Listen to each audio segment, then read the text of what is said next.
Hey everyone, Ryan here at eTrailer. Today we're going to be checking out and showing you how to install the Spectro inline fuse holder. So the whole point of an inline fuse holder is allow you to run a fuse inside of it and keep your circuit protected.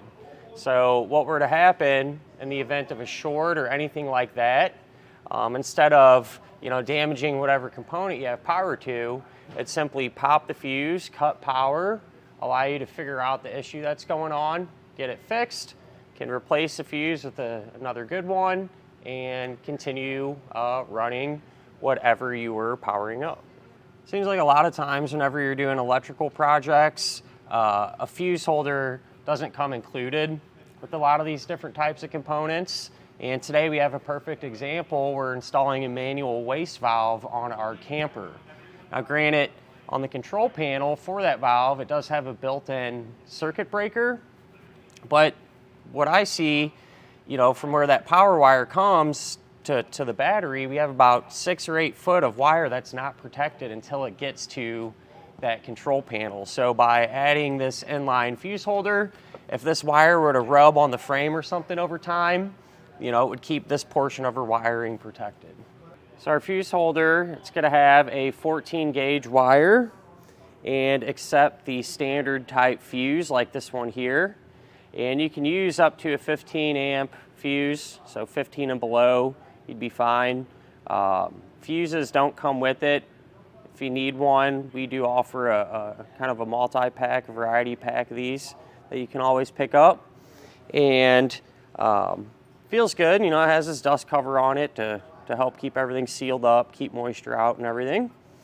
To compare this one to another one here, I have one that's made by Kurt, and they're pretty much the same. I don't really have a preference.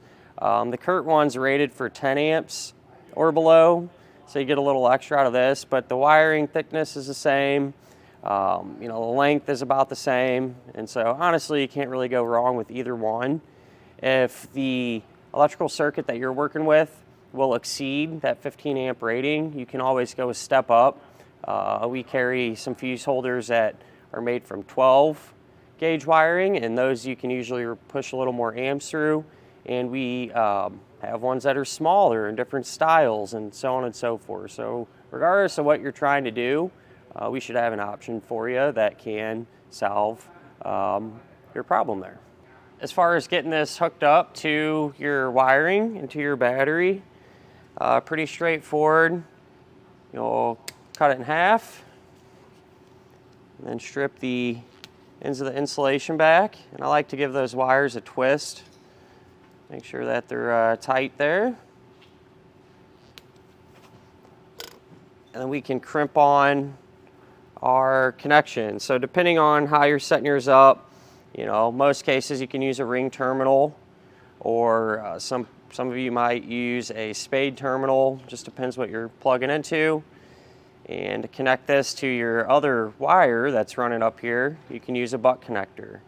The blue or the yellow ones will work fine. The yellow ones are a little big, but I don't have a blue ring terminal on hand that's large enough to fit over our battery post. So what you can do, if you have yellow ones at the house or something, you don't feel like picking up more, you can always kind of double that wire over, make it a little bit thicker, and slide the connector over it,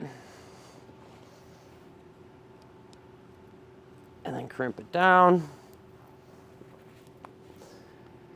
And since this is going to be kind of outside, to help protect it from the elements, I'm using a heat shrink style butt connector because the ends will seal up and help prevent corrosion. So we'll take this, slide it on that end.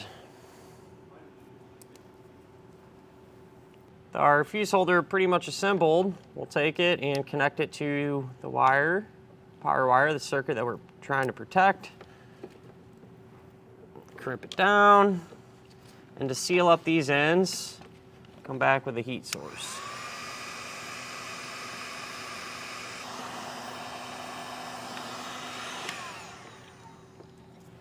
When you go to hook this up to power, I like to wait to put the fuse in, and I had another one already installed, and since we're going to be undoing the power, I took that fuse out too.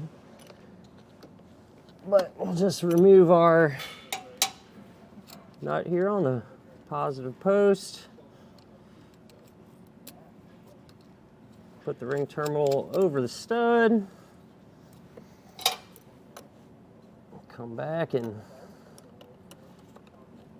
tighten it down. Now that it's hooked up, I'll grab our fuse and place it into the holder.